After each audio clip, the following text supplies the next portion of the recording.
Welcome to Midweek Manna. I want to get right into it.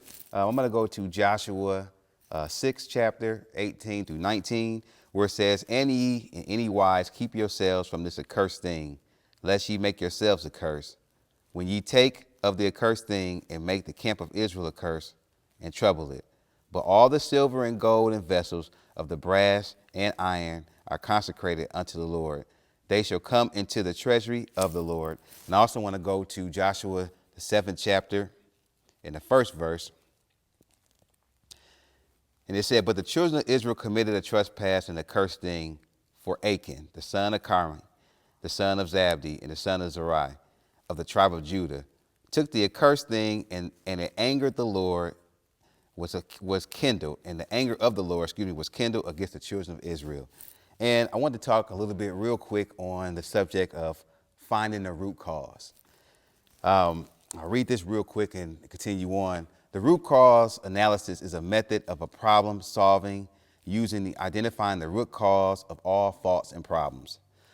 A great way to identify the problem is to establish a timeline between your normal status and then when the problem occurred. That's where you can kind of find out or dissect where it all started. For every effect, there's a root cause found. For every effect, there's a root cause. Find the address of the root cause rather than try to fix the effect. And so we want to talk about Joshua. As we know, Joshua had went on with the help of the children of Israel, of course, from God, and they literally just destroyed Jericho. And that was a big feat. And of course, God said for things to be destroyed and not kept for themselves.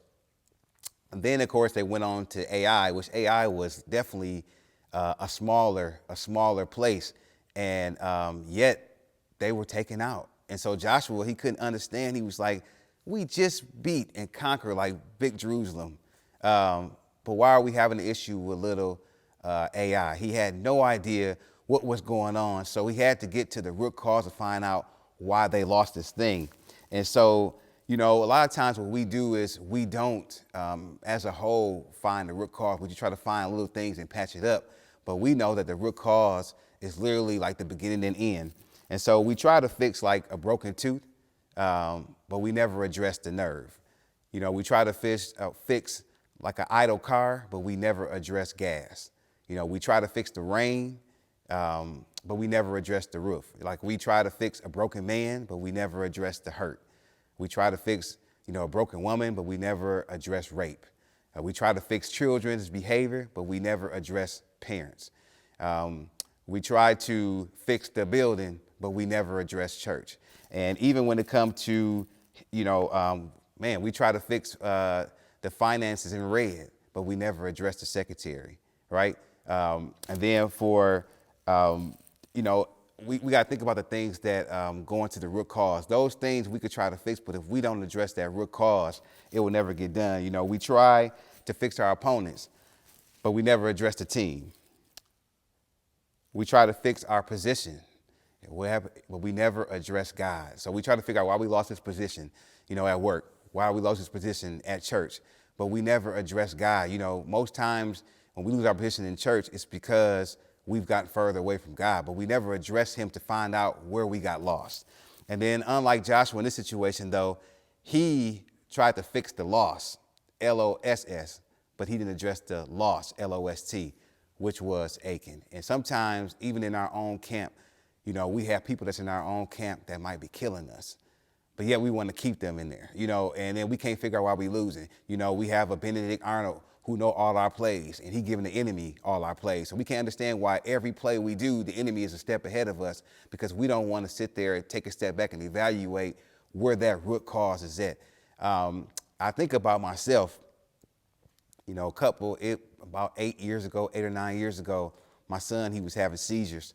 And me and my wife, we literally lived in Hurley Hospital for like almost 2 years. People knew us by name because we were there, because he had issues that nobody could actually solve. And I remember my dad one day, my wife was actually out of town when he had one of his last big episodes. And my dad pulled me aside and he said, "Jerry, let me tell you what the cause of Jordan's issues is." And I'm crying and hurt, and I don't really want to hear, because he's always preaching to me. And at the time, he said, "The problem is you." when he said that, I put my head down. Because at first I'm saying, how can I be the cause of him having seizures? But one singular act can cause plural deaths. What I mean by that is so I knew I wasn't right as being a husband, as a father. I was pretty much cheating out on them. I pretty much wasn't giving my all in that.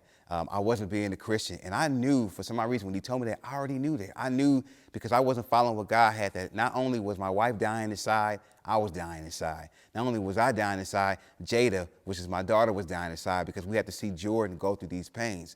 And so sometimes you don't realize how much a decision of yours could have a lasting effect. We do it in that moment, right, for that second, but we don't know that thing lasts a long time. And so when he told me that, it bothered me, but yet it was true. What I was doing, my sinning, when I was out doing things I wasn't supposed to be doing, my family was dying. So my one act had my house all messed up. And that's what happened here. Joshua couldn't understand. He couldn't understand why they were losing until God said, okay, I'm going to narrow. And that's what's great about him too. He narrowed it down. It was like, okay, it's from a church in Michigan. Okay, now we got that. It's from a jurisdiction, all right, that's in Detroit and Flint. Okay, then we're going to narrow down even more of that. It's from that church called Prayer Garden. Okay, hold on. Now it's from that family called Givens. Hold on. And now the leader of that family is Jerry, who has joy. So he made it plain and simple to find, and God will find you out. No matter what you do, you try to hide things, do this, he will find you out. But even in us, we have to find the root cause, and the root cause could be us. A lot of times we want to point the blame at everybody else. This is why I can't get here. I can't get this job. I can't move up in this place. I can't go here. I can't do that. And you blame them, but really it's you. It's finding that root cause. We like I said, we try to fix the broken tooth, right? Or we try to fix it, but we can't address the nerve. Like if the nerve died, the tooth died. And the same thing with us. We're the root cause of why things are dying. Look at our country right now, right? We could sit there and try to fix certain things, but let's address what's really going on. We know a lot of times, you can look at a person's, you look at the children in school, and then you realize when you meet their parents, that's the root cause. That's why they act the way they do. You want to figure out why the country is acting the way it is? Look at the parent.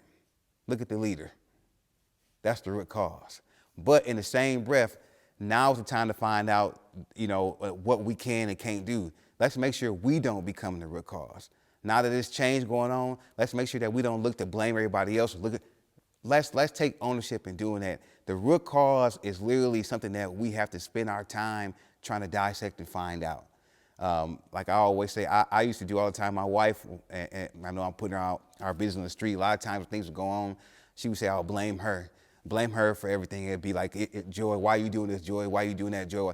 But if she wasn't doing the things that I liked and I've changed, it wasn't her, because she was doing the same thing. I was the root cause because I changed.